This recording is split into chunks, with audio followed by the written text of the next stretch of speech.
I'm Thank off. you, Rick. Yeah. Well, continue. I saw they were. No, I just say I'm off my No. soap. Okay. Yeah, I know. Like we do have receive a lot of information from the government, and these leading people's way. But we do have people have their feelings about their, the immigrations. Like Steve said, a lot of his crews are from Mexico, and then a lot of Chinese investors and Chinese people come here to work as well. So I do believe, Steve, as a Native American, you probably see a lot of immigrations from different countries that are working with you.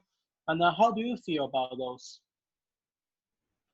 Yeah, I'll reiterate. In the construction development industry, we have a very large Hispanic population in the workforce, and I can say this as a Caucasian American: they work harder than the white guys do. And I've also, in addition to working with Chinese investors, I've also started working in the last several years with the Chinese actual workers on job sites, and their work ethics are very similar to the Hispanics. They work very hard.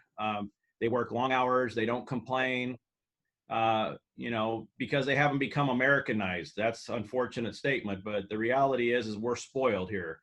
And people raised in America tend to be can be a little lazy. Not all of us, but some can be lazy. And so, if nothing else, I think the work ethic is very helpful. With the immigrants coming from other countries, and because they're showing us that they're willing to work hard. Back to you, Brian.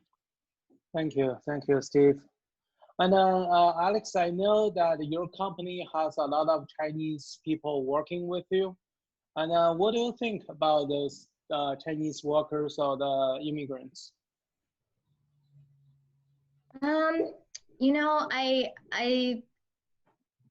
I've known a few Chinese people in my life, and my cousin's actually married to a Chinese person. So I think before coming to this job, it was a little bit more limited. I didn't know as many Chinese people, but I tell people all the time now, I work with a majority of Chinese, and I told them, we don't have too many cultural differences. I tell them we're very alike in certain things. We're very family oriented, hardworking. And, I think the immigration stuff that's been going on, for me the other night, I was thinking, it makes me feel kind of sad for people that are having to go through that, because I work directly with some younger students or people that work for our company that are pending immigration status.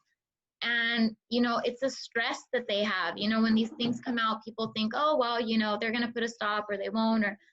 But, when you look at somebody that's actually waiting for status, their everyday life, and they're trying to do the best that they can. They work hard. They're people that are in our community that are really, really good people, kind-hearted people. I just feel like, I hope that this doesn't become something that affects them, because you see them, come to work every day and they're like, I'm waiting for my status, or I haven't heard something about my status. It is something really heavy for them. I have a friend that works in the company that he always tells me, I'm stressed because I haven't heard back about my status. And I tell him, I really hope, I pray for you that you get your status soon, and that way you can worry about other things. It's not something that you have to keep in the back of your mind every day, because you don't want anyone to feel like that. You don't want them to feel like their life is in limbo. But I think that I've grown really close to some people in our company, and I've gotten to see a lot of the Chinese culture. So I think that I can't really say anything bad. I mean, hardworking people, really, really nice, kind-hearted people that work for our company, and investors that have come out as well, that I've gotten to meet over time.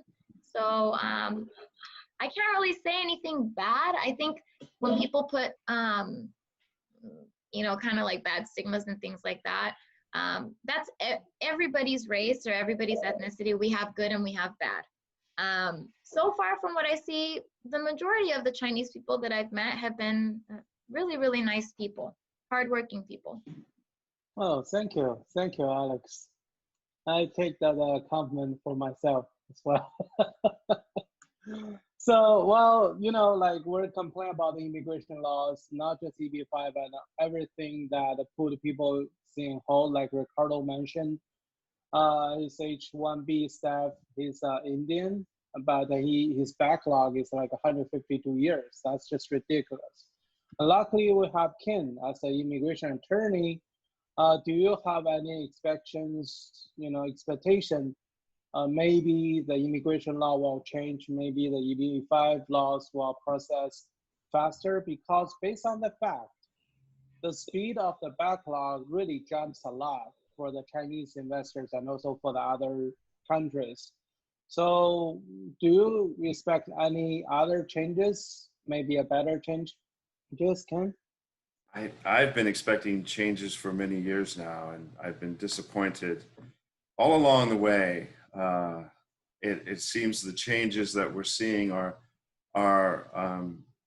Trumpian, right? They're very anti-immigrant. They're very negative and difficult to maneuver through. And I see the stress in my clients every day.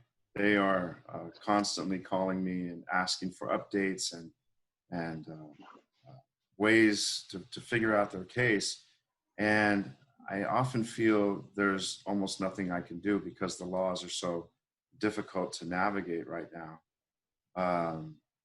I am hopeful because Ricardo's problem with the 152-year backlog, that is getting attention, I think. Some people in Congress are trying to figure out ways to solve that. And I hope they come up with a solution soon because I've got a couple of those and we're all throwing our hands in the air trying to figure out another way to get these people in the door. And it's not looking very bright at all unless Congress, again, Congress, they're the only ones with any control over this. They've got to make some decisive action here. And I don't see that happening until after November when we have an election that hopefully will change things around. I would really like to see some positive change here because this immigration problem that we've had forever, it can be solved. You can take a lot of the emotion out of it and turn it into a fair system for everybody. And it won't really take that much work, but it takes some political will. That's what we're faced with right now. And the only way to change the system is through politics. We have to do the political thing, get politics out of it, and then finally make it a fair system. And I'm not really hopeful that we'll ever do that, but I think we can if we try. But I don't see us trying very hard right now.